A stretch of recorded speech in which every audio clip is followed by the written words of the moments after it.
बड़े बुजुर्गों ने कहा है कि प्रोपोगंडा फैलाने के लिए भी थोड़ा सब्र रख लेना चाहिए। क्या पता आपकी सूचना गलत निकल जाए और फिर आपको थूक कर।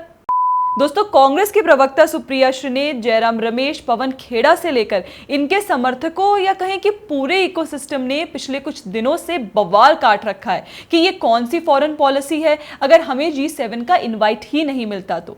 विदेश नीति फेल हो चुकी है, कोई विश्व गुरु नहीं मानता, क्या हासिल किया, ब्ला ब्ला ब्ला। लगता है कांग्रेस के लिए G7 का इनवाइट ही एकमात्र रास्ता है देश को ग्लोबली वैलिडेट करवाने का। पर अब यही इकोसिस्टम एकदम चुप बैठा है क्योंकि कैनेडियन प्रधानमंत्री मार्क कार्नी ने पीएम मोदी को पर्सनली फोन करके इनवाइट किया है।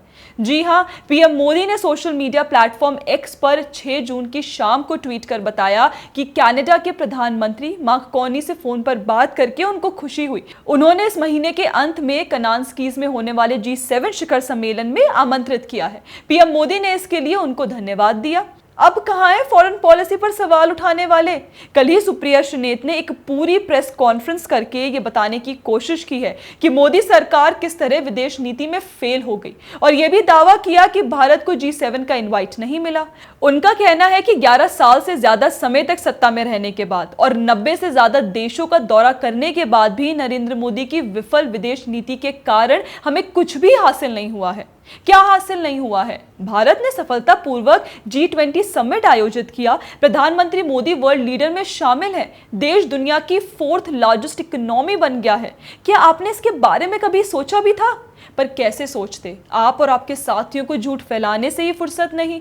G7 में भारत को नहीं बुलाए जाने पर जयराम रमेश, पवन खेड़ा और तमाम कांग्रेसी इकोसिस्टम विदेश नीति पर सवाल उठा चुके हैं। पर सवाल यह है कि यह जानकारी कांग्रेस को मिली कहां से? खुद से ही अज्यूम करके प्रोपोगंडा चला रहे हैं। बताओ, जब ऑफिशियल सोर्सेज से जानकारी कल शाम ही आई है तो इतने दिनों से कांग्रेसी ये दावा क्यों कर रहे हैं कि भारत को G7 का इनवाइट नहीं मिला? और सिर्फ दावा नहीं बल्कि पूरा का पूरा प्रोपोगंडा। जयराम रमेश ने तो बताया कि कैसे पूर्व प्रधानमंत्री मनमोहन सिंह को G7 का इनवाइट मिलता रहा है, इसलिए यह मोदी सरकार की विदेश नीति के फेलियर का उदाहरण है। जयराम रमेश जी शायद भूल गए कि 2009 के बाद से पूर्व प्रधानमंत्री मनमोहन सिंह को भी इनवाइट नहीं मिला था। यह इनवाइट वापस 2014 के बाद मिलना शुरू हुआ।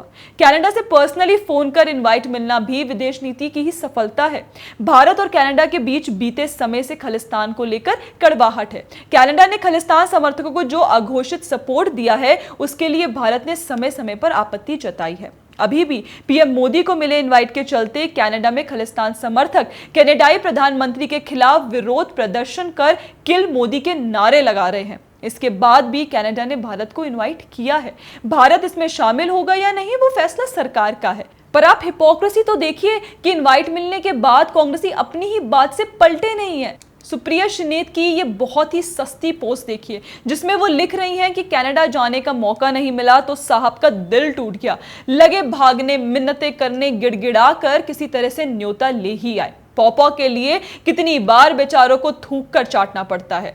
कमाल है, जब तक इनवाइट नहीं आया था तो ये भारत की विदेश नीति की विफलता थी और अब इनवाइट कर लिया तो भारत ने गिड़गिड़ा कर ये इनवाइट जबरदस्ती लिया है।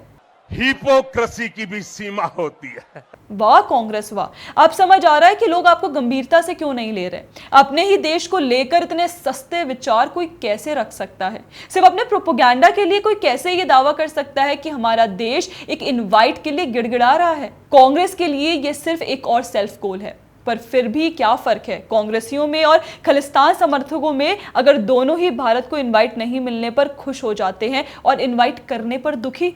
ये आप सोचिए। भारत को मिले G7 समिट के इनविटेशन और कांग्रेसी प्रोपोगंडा पर आपका क्या कहना है?